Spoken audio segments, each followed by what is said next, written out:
తాకట్లో ఉన్న మీ బంగారాన్ని విడిపించి ఆ రోజు ఆన్లైన్ రేటుకి కొంటాం. Sharma gold company. నమస్కారం అండి. సుమన్ టీవీకు స్వాగతం. నేను గీతాంజలి. ఇవాళ మనతో పాటు ఉన్న అతిథి హనుమద్ ఉపాసకులు, ప్రముఖ జ్యోతిష్య వాస్తు పండితులు సిస్లా సిద్ధాంతి గారు. వారి గురించి ప్రత్యేకంగా పరిచయం అవసరం లేదు. చాలా వివరణాత్మకంగా అందరికి అర్థమయ్యే విధంగా రాశి ఫలితాలు అలాగే గ్రహస్థితులు తెలియజేస్తారు. ఇక పరాభవనామ సంవత్సరం ఎలాగో వచ్చేస్తోంది. మరి ఈ సంవత్సరం ఎలా ఉండబోతోంది, గ్రహస్థితులు ఏంటి, ఎవరెవరికి అనుకూలంగా ఉంది, ఎవరెవరు ఎటువంటి పరిహారాలు చేసుకుని వారి గ్రహస్థితిని మెరుగుపరుచుకోవాలో గురువు గారి మాటల్లో విని తెలుసుకుందాం. గురుగారికి స్వాగతం పలుకుదాం. గురుగారు నమస్కారం అండి. ముందుగా మీకు శ్రీ పరాభవనామ సంవత్సర ఉగాది శుభాకాంక్షలు అండి. సంతోషం తల్లి.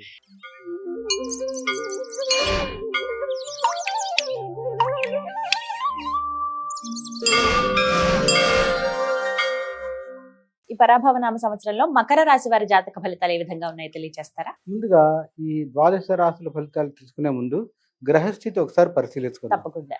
ఎందుకంటే సంవత్సర ఫలితాలు ప్రధాన గ్రహాలైనటువంటి గురు శనుల సంచారం, రాహుకేతువుల సంచారం మీద ఆధారపడి ఉంటుంది. ఉన్న 9 గ్రహాల్లో 4 గ్రహాల మీద ఆధారపడి మాత్రమే సంవత్సర ఫలితాలు వస్తాయి. అవును. ఎందుకంటే వీళ్ళు స్థిరంగా ఉంటారు, కదలరు. ఇప్పుడు అలా తీసుకున్నప్పుడు మనకి శని పూర్తిగా ఈ సంవత్సరం అంతా కూడా పరాభవన సంవత్సరంలో కుంభంలో మన మీనంలోనే సంచారం, మీనరాశిలోనే శని సంచారం. ఇక రాహుకి వస్తే రాహు డిసెంబర్ 5వ తారీఖు నాడు కుంభంలో ఉన్నటువంటి రాహుకేతువులు సమసప్తకాలు, అంటే ఒకే డిగ్రీ మీద తిరుగుతారు. 0-180 అంటాం. ఇట్లా రాహువు కేతువు ఒకే రోజున ఒకే నిర్దిష్ట సమయంలో రాహు కుంభం నుంచి మకరంలోకి అపసవ్యంగా వెనక్కి వస్తాడు. ఇక కేతువు సింహం నుంచి కర్కాటకంలోకి వెళ్తాడు డిసెంబర్ 5న సంచార రీత్యా. అంటే డిసెంబర్ నుంచి మొదలు పెట్టుకుంటే డిసెంబరు, జనవరి, ఫిబ్రవరి, మార్చి 4 నెలలు, మరల ఉగాది వచ్చే వరకు అంటే సంవత్సరాంతం వరకు 4 నెలల 6 రోజుల పాటు. గట్టిగా చెప్పాలంటే 4 నెలలు వాళ్ళు ఈ రాశి ఒక్కొక్క రాశి మనం చెప్పుకుంటూ వెళ్దాం. సంచారంలో మటుకు డిసెంబర్ నుంచి కొత్త సంవత్సరం వచ్చే వరకు కూడా రాహు వచ్చి మకరంలో, కేతువు కర్కాటకంలో సంచారం. శని పూర్తిగా సంవత్సరం మొత్తం మీనం. కానీ జూలై చివరిలో అంటే జూలై 3వ వారం తర్వాత నుంచి ఒక 2 నెలల పాటు మటుకు వక్ర సంచారం, అది కూడా మీనంలోనే. ఇంతేకాకుండా శని ఈ సంవత్సరం ఉత్తరాభాద్ర నక్షత్రం 2వ పాదం నుంచి మీనరాశిలోనే ఉన్నారు. ఆయన 2వ పాదం నుంచి 3వ పాద ప్రవేశం జూలై 7వ తారీఖు జరుగుతుంది. ఇది శని సంచారం. అసలైన పెద్ద ఆయన సంచారం చూద్దాం. దేవగురు బృహస్పతి అవస్థ ద్వారా వచ్చిన సంవత్సరం. ఈ సంవత్సరం ఋతుమార్గంలో 70 రోజులు, ఉగాది నుంచి 70 రోజుల పాటు ఆయన ఋతుమార్గంలోనే మిథున రాశిలోనే సంచారం. తదుపరి 135 రోజులు కర్కాటక రాశిలో సంచారం. కర్కాటక రాశిలో గురువు ఉచ్చులో ఉంటాడు. అందుకనే అప్పుడు పుష్కరాలు కూడా వస్తాయి గురువు ప్రవేశం ద్వారానే. అక్కడి నుంచి 135 రోజుల తర్వాత అంటే అక్టోబర్ 15 ఆ సమయం వచ్చేటప్పటికి అతిచారంతో సింహరాశి ప్రవేశం. సింహరాశి ప్రవేశించి అక్టోబర్ 15, నవంబర్ 15 ఒక నెల, డిసెంబర్ 15 వరకు అతిచారంలో సంచారం చేస్తాడు. మరలా డిసెంబర్ 15 నుంచి వక్ర సంచారం మొదలు పెడతాడు ఆయన. జనవరి 15, ఫిబ్రవరి 15 వచ్చేటప్పటికి మళ్ళీ కర్కాటక రాశి ప్రవేశం. చాలా విచిత్రమైన సంచారం గురువుకి ఈ సంవత్సరం, ఎవరికీ లేదు. అవస్థ అంటాం దాన్నే. అక్కడి నుంచి ఫిబ్రవరి 15 నుంచి సంవత్సరాంతం వరకు, నూతన సంవత్సరం వచ్చే వరకు కూడా గురువు కర్కాటక రాశి సంచారం. ఇది ప్రధాన గ్రహాల సంచార స్థితి ఈ సంవత్సరం. దీని ఆధారంగా మేషాది ద్వాదశ రాశులు 12 రాశుల వారికి ఈ సంవత్సరం ఎలా ఉంటుంది అనేది సూక్ష్మంగా తెలుసుకుందాం. మకర రాశి వారికి ప్రధాన గ్రహాల శని గురువులను తీసుకుంటే కనుక శని 3వ లక్ష్మీ స్థానంలో సంచారం మకర రాశి వారికి అద్భుతంగానే ఉంది. ఎలాంటి ఇబ్బంది లేదు. సంవత్సరం అంతా 3వ లక్ష్మీ స్థానంలో శని యొక్క సంచారం మకర రాశి వారికి. ఇక గురువు సంచారం తీసుకుందాం. మకర రాశి వారికి గురువు మొదటి 70 రోజులు 6వ సంచారం, తదుపరి 135 రోజులు 7వ సంచారం. 7వ సంచారంతో గురువు ఈ రాశి వారిని చూస్తాడు, అద్భుతం. తదుపరి 120 రోజులు తీసుకుంటే అష్టమ సంచారం, అంటే 6, 7, 8 3 స్థానాల్లో సంచారం. ఇందులో 7లో సంచారం మరలా వెనక్కి వచ్చి 7లోనే సంచారం 60 రోజులు. 7 సంచారం 6 నెలలు ఉంటే 6 8 సంచారం కలుపుకుంటే సుమారు 6 నెలలు. 3 అంటే వీళ్ళకి శుభ అశుభ మిశ్రమ ఫలితం. కలిపి మిశ్రమ ఫలితమే చెప్పాలంటే. అద్భుతాలు ఏముండవు. అద్భుతాలు ఎప్పుడు దొరుకుతాయి అంటే ఎప్పుడైతే కర్కాటకంలో గురువు ఉంటాడో, 3 శని, గురువు కర్కాటకం ఉచ్చ స్థితిలో, అది కర్కాటకం అంటేనే ఉచ్చస్థానం, రాశిని చూస్తూ ఉంటాడు. అప్పుడు నిజంగా యోగం పట్టేస్తాడు.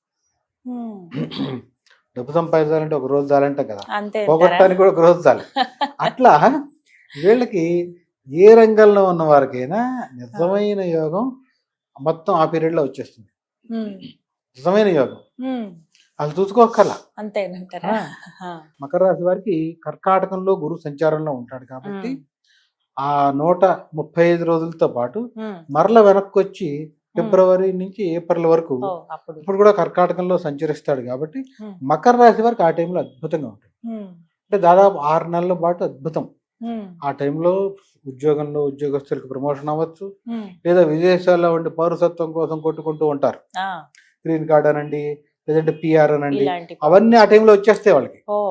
ఈ ముందర రావు, తర్వాత రావు, ముందర తర్వాత ఉండవు, మధ్యలో అయితే వస్తాయి. ఈ యోగాలన్నీ పట్టేస్తాయి.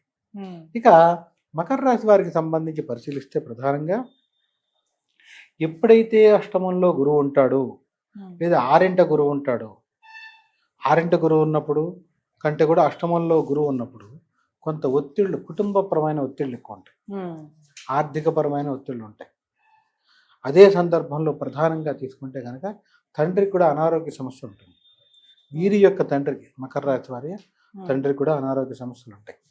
ఎందుకని అంటే ఆ సందర్భంలో మరి ఈ రాహుకేతువులు కూడా మారుతారు. చివరిలో డిసెంబర్లో మారి మకరంలోకే రావటం, కర్కాటకంలో కేతువు ఉండటం, ఈ రీత్యా ఏంటంటే గురువు కేతువుల సమాగమం కూడా ఉంటుంది, కలయిక. అప్పుడు ఏంటంటే గురువు యొక్క బలం తగ్గిపోతుంది. దాన్ని గురు చండాల యోగం అంటాం. గురుకేతువులు కలవడం ద్వారా ఇప్పుడు మంచివాడితో చెడ్డవాడు కలిస్తే చెడ్డవాడికి ఏం పోతుంది? ఏం కాదు, మంచివాడి బలం తగ్గుతుంది. అట్లాగే గురువుతో కేతు సర్పగ్రహం కలవటం వల్ల గురువు యొక్క బలం తగ్గుతుంది. ఆ రీత్యా మకర రాశి వాళ్ళు అప్పుడు కొంత ఒత్తిడిలోకి వెళ్తారు. కుటుంబపరమైన ఒత్తిడి ఉంటుంది, ఆర్థికపరమైన ఒత్తిడి, కానీ వెతుక్కోరు, డబ్బు వస్తుంది, వచ్చినట్టు కొంత ఖర్చు అవుతుంది.